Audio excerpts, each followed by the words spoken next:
थार रेगिस्तान, धूप में नहाया हुआ रेत का समंदर। यहाँ है कुलधरा, एक गांव जो वक्त में जम गया है। सदियों से यहाँ कोई नहीं रहता। इसके टूटे हुए घर खामोश खड़े हैं, अचानक हुए एक अनजान पलायन की याद दिलाते हुए। टूटी खिड़कियों से हवा सीटी बजाती है, भूली हुई त्रासदी की फुसफुसाहट लिए हुए। कुलधरा, एक भूतिया गांव, रहस्य में डूबा हुआ और एक श्राप से ढका हुआ। यहाँ की हवा में राजों का बोझ है। यहाँ रेत में पैरों के निशान गायब हो जाते हैं, विशाल खालीपन में समा जाते हैं। इस सन्नाटे को सिर्फ सूखे पत्तों की सरसराहट और कभी कभी कौवे की आवाज ही तोड़ती है। कुलधरा की दीवारों के भीतर कदम रखना मतलब समय में पीछे जाना, डर और गम में डूबी एक कहानी में। सदियों पहले कुलधरा जिंदगी से भरपूर था। पालीवाल ब्राह्मण जो अपनी खेती के लिए जाने जाते थे, उन्होंने यहां एक समृद्ध समुदाय बनाया। उन्होंने धरती में गहरे कुएं खोदे, बंजर जमीन से जीवन खींचा। अनाज के खेत दूर तक फैले हुए थे, उनकी मेहनत का प्रमाण। गांव में व्यापार और हंसी की आवाजें गूंजती थीं। बच्चे नीम के पेड़ों की छाया में खेलते थे, उनके बुजुर्ग बहादुरी और ज्ञान की कहानियां सुनाते थे। कुलधरा के सूरज के नीचे पीढ़ियां आईं और चली गईं। उनका जीवन उनके घरों की दीवारों पर उकेरा गया। यह गांव बेरहम रेगिस्तान में उम्मीद की किरण की तरह था, इंसानी हौसले का प्रतीक। उन्हें क्या पता था कि उनका यह खूबसूरत जीवन एक धागे से बंधा है, जो एक क्रूर शासक की मर्जी से जल्द ही टूटने वाला है। जैसलमेर के दीवान सलीम सिंह के आने से कुलधरा का सुकून बिखर गया। रेगिस्तानी रात जितना ठंडा, उसका दिल लालच से जल रहा था। कुलधरा की समृद्धि, उसके हरे भरे खेत और फलता फूलता बाजार उसकी दीवानगी बन गए। उसने गांव पर लालची नजरें गड़ा दी।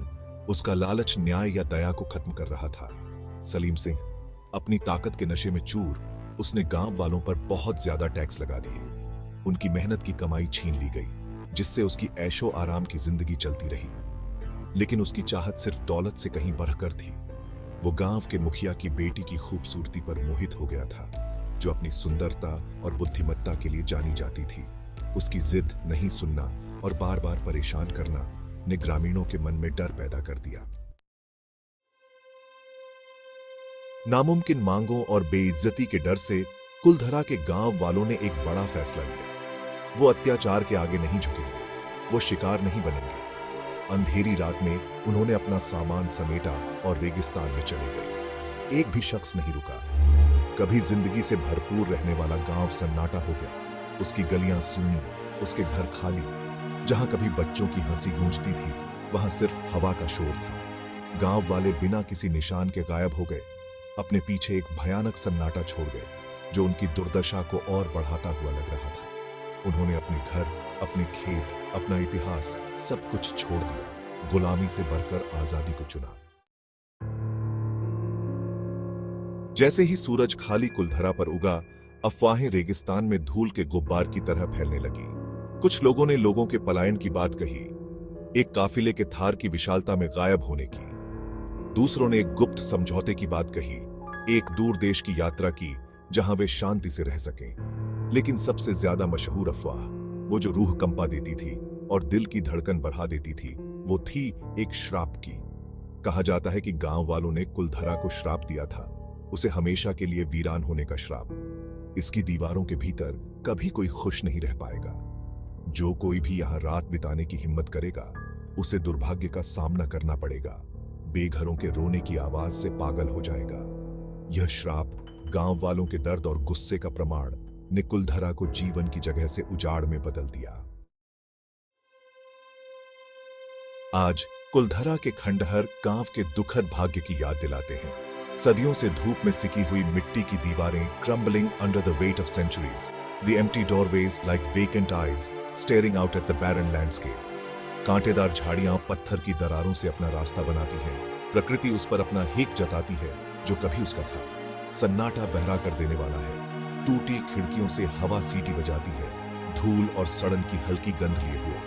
हवा में उदासी छाई हुई है, एक बोझ जो सीने पर छा जाता है और सांस लेना मुश्किल कर देता है। यह एक ऐसी जगह है जहां समय रुक गया है, जहां अतीत एक सच्ची मौजूदगी है।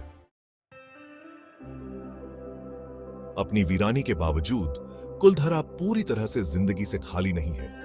बर्बाद घरों के छतों के बीच पंछी घोंसले बनाते हैं। उनकी चहचहाहट हर जगह फैले सन्नाटे के बीच एक पल के लिए सुनाई देती है।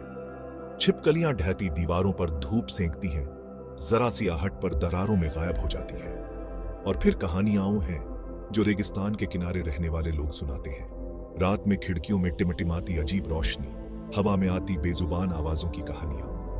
कुछ लोग दावा करते हैं कि उन्होंने खंडहरों के बीच परछाइयों जैसी आकृतियां देखी हैं जो साफ दिखाई देने से पहले ही अंधेरे में गायब हो जाती हैं। पीढ़ी दर पीढ़ी चली आ रही कहानियों ने भारत की सबसे भूतिया जगहों में से एक के रूप में कुलधरा की पहचान बनाई है। यह रोमांच चाहने वालों के लिए एक जगह बन गई है, जो अलौकिक की एक झलक पाने के वादे से आकर्षित होते हैं। वे रोमांच की तलाश में आते हैं, अपने हौसले की सीमाओं को परखने के लिए उत्सुक रहते हैं। लेकिन जो लोग ध्यान से सुनते हैं, जो खुद को अतीत का बोझ महसूस करने देते हैं, उनके लिए कुलधरा सस्ते रोमांच से कहीं अधिक कुछ प्रदान करता है। यह एक ऐसी जगह है जहां इतिहास और लोक कथाएं आपस में जुड़ी हुई हैं, जहां सच्चाई और कल्पना के बीच की रेखा धुंधली हो जाती है। यह इंसान के महान प्यार और अकल्पनीय क्रूरता दोनों की क्षमता की याद दिलाता है। वीरान जगहों में ऐसा क्या है जो हमें अपनी ओर खींचता है, जो हमारी जिज्ञासा जगाता है और हमारी कल्पनाओं को उड़ान देता है? क्या यह सन्नाटा है, वह शांति है जो हमें अतीत की गूंज को और स्पष्ट रूप से सुनने देती है? या यह रहस्य है, वे अनुत्तरित प्रश्न हैं जो धूप की किरणों में धूल के कणों की तरह हवा में तैरते रहते हैं? शायद यह एहसास है कि हम भी अस्थायी प्राणी हैं, कि हमारा अपना जीवन समय की भव्य टेपेस्ट्री में एक छोटी सी झिलमिलाहट है। कुलधरा के खंडहरों के बीच खड़े होकर हम अपनी मृत्यु दर का सामना करने के लिए मजबूर हैं, अपने अस्तित्व की नाजुकता को स्वीकार करने के लिए। कुलधरा विरोधाभासों की जगह है, यह खालीपन और सन्नाटा की जगह है, फिर भी यह कहानियों से भरी जगह भी है, अतीत की फुसफुसाहटों से जो खामोश होने से इनकार करती है। यह दुख और हानि की जगह है, फिर भी यह मानवीय भावना की स्थायी शक्ति का प्रमाण भी है। यह गांव रेगिस्तान में एक खामोश प्रहरी की तरह खड़ा है, जो लालच और अत्याचार के परिणामों की याद दिलाता है। लेकिन यह उम्मीद की किरण भी है, जो साहस और लचीलेपन की स्थायी शक्ति का प्रमाण है। कुलधरा की कहानी, हालांकि रहस्य में डूबी हुई है, आज भी हमारे साथ गूंजती है। हमें याद दिलाती है कि विपत्ति का सामना करने पर भी मानवीय भावना को कभी भी पूरी तरह से तोड़ा नहीं जा सकता है।